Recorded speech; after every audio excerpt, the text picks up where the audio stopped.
वास्तव में आज हमारे लीला पुरुषोत्तम भगवान श्री कृष्ण माधव ने जो हमारे अर्जुन को यह अमृत गीता अमृत प्रदान किया, वह परम दिवस गीता जयंती का दिन है। गीता श्रीमद् भागवत गीता का जन्म उत्सव आज हम सब मना रहे हैं।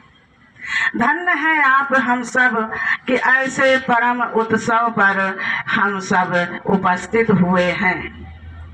सौभाग्यशाली हैं आप सब, हम जो ऐसा शुभ पर्व मना पा रहे हैं। यह गीता जयंती वा श्रीमद् भागवत गीता की आज जन्म उत्सव है।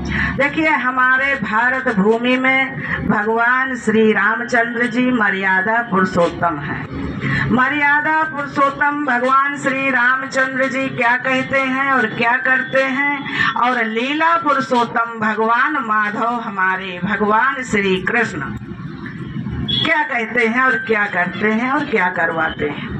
श्री गीता जी के माध्यम से हमारे सुधी भोक्ता, हमारे अर्जुन जो अर्जन करे, जो भगवान के शरण में मधुसूदन के चरणों में बैठ करके इस अमृत वाणी को श्रवण किया।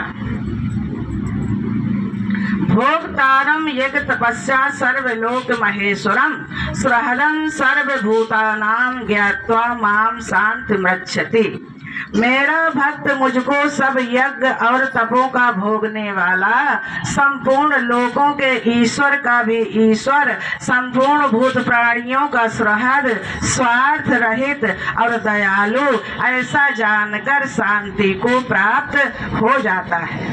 अनाश्रिता कर्म फलम कार्य कर्म करोतिया सा सन्यासी चा योगी चा ना निरग्नि चा क्रिया। केवल अग्नि को त्याग कर देने मात्र से कोई सन्यासी नहीं होता। कोई न चाहे करके कर्म जब तक ना हमारे जीवन में आए तब तक हम सन्यासी भी नहीं है। चाहे हम कह दें कि हम सन्यास ले लिया लेकिन घर घर घूम रहे हैं। सन्यास बड़ा कठिन है बेटा।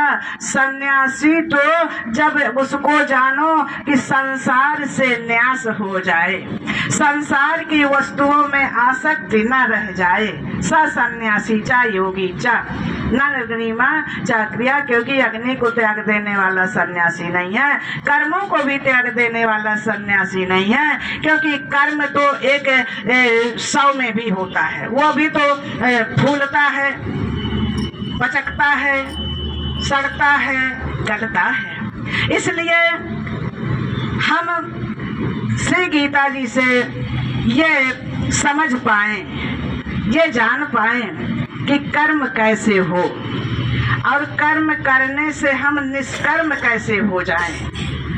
कर्म होता रहे लेकिन कर्म का फल हमसे कैसे छूट जाए, हम अचाह हो जाएं, अकर्मी हो जाएं। शरीर से सब होता रहेगा। देखिए, एक संसारी भी भोजन लेता है, धन कम भाई द्रव्य नहीं कमाएगा, कर्म नहीं करेगा तो ये जो है ये कैसे चलेगा। गृहस्थ आश्रम में तो धन सर्वोपरि है, प्रथम सीढ़ी में है, तो वो भी धन कमाता है, भोजन करता है, भोजन बनाता है, सोता है, शयन करता है, जगता है, नहाता है, सब कुछ स्नान ध्यान सब कुछ करता है। और यदि एक संत महापुरुष, एक जो परमात्मा के शरण में है और वो भी यही करता रहे तो उसके भी कर्म तो देखने में वही होंगे। वो भी सोएगा, जगेगा, स्नान करेगा, भोजन करेगा और भोजन के लिए कहीं ना कहीं से व्यवस्था भी होगी। लेकिन बात बस यही आ जाती है कि वो करता हुआ भी नहीं करता, क्योंकि उसे माधव ने बता रखा है कि हे अर्जुन तो कुछ नहीं करता। हे प्रथा पुत्र, तो कर्म फल त्याग दे, तेरे को न पाप लगेगा न तेरे को पुण्य लगेगा। तो ये जान करके कि माधव ने अर्जुन से जो कहा, अर्जुन ने हमारे लिए ही तो पूछा था। अर्जुन ने हमारे लिए प्रश्न पर प्रश्न करता है माधव से, और माधव बताते हैं। अर्जुन एक प्रश्न करता है तो माधव हमारे भगवान श्री कृष्ण जी ने 10 श्लोक बोले हैं, और जो है 12 अध्याय में तो हमारे अर्जुन ने एक श्लोक कहा, एक बार पूछा। और हमारे भगवान मधुसूदन भगवान श्री कृष्ण ने 19 श्लोक कहे। पुरुषोत्तम अध्याय में पंचदशी में अर्जुन बोला ही नहीं, हमारे मधुसूदन भगवान ने 20 श्लोक कहे। 11वें अध्याय में अर्जुन एक बार बोलता है तो भगवान जी 6 श्लोक, 7 श्लोक, 10 श्लोक, क्योंकि उसमें करीब करीब नहीं तो ऐसे 50-52 कुछ ऐसे श्लोक हैं। कहने का तात्पर्य हमारा कि यदि जिज्ञासु एक बार पूछता है तो माधव हमारे बरसने लगते हैं। यदि हम बादलों के तरफ देखने लगते हैं तो बादल बरसने लगते हैं। ऐसे हमारे कृपा सिंधु हैं, ऐसे हमारे दया सागर हैं, ऐसे हमारे मधुसूदन माधव हैं।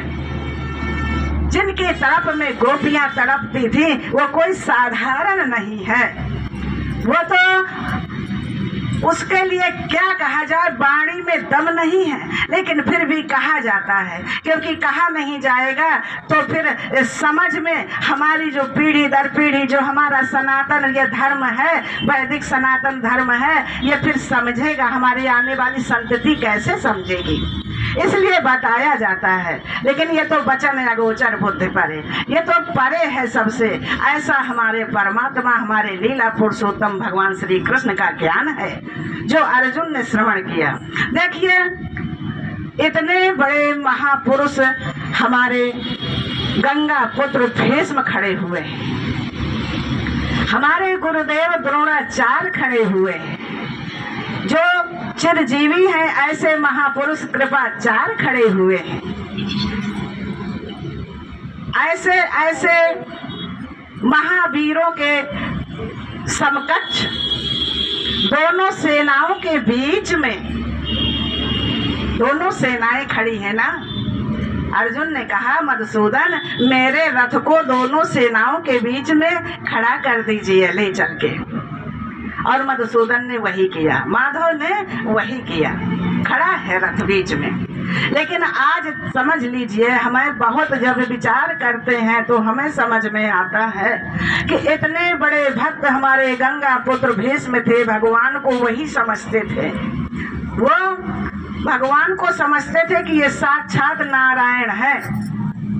लेकिन फिर भी यह अमृत, यह गीता अमृत उस समय उनको भी श्रवण करने को सौभाग्य नहीं मिला। तो क्यों नहीं मिला? अर्जुन क्या कोई विशेष था ना?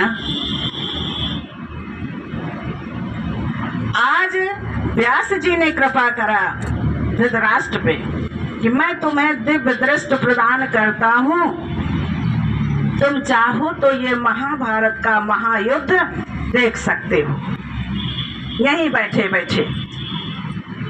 देखिए जब हम जीवन पर्यंत कभी जो है उस रास्ते पे चले नहीं होते हैं ना, तो हमें वो क्षण भी प्राप्त नहीं हो पाते।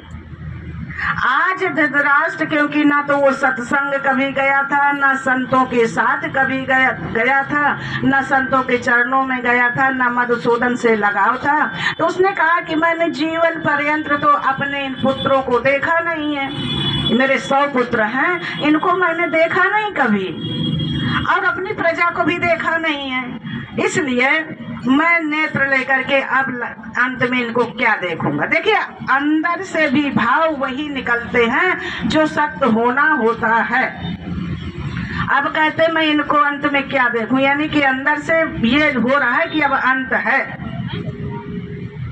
क्या वास्तव में दिव्य दर्शन परमात्मा का ठुकरा दिया धृतराष्ट्र ने और कहा कि मेरे सारथी संजय को दे दो दिव्य दृष्टि, ये मुझे आंखों देखी हाल बताता रहेगा।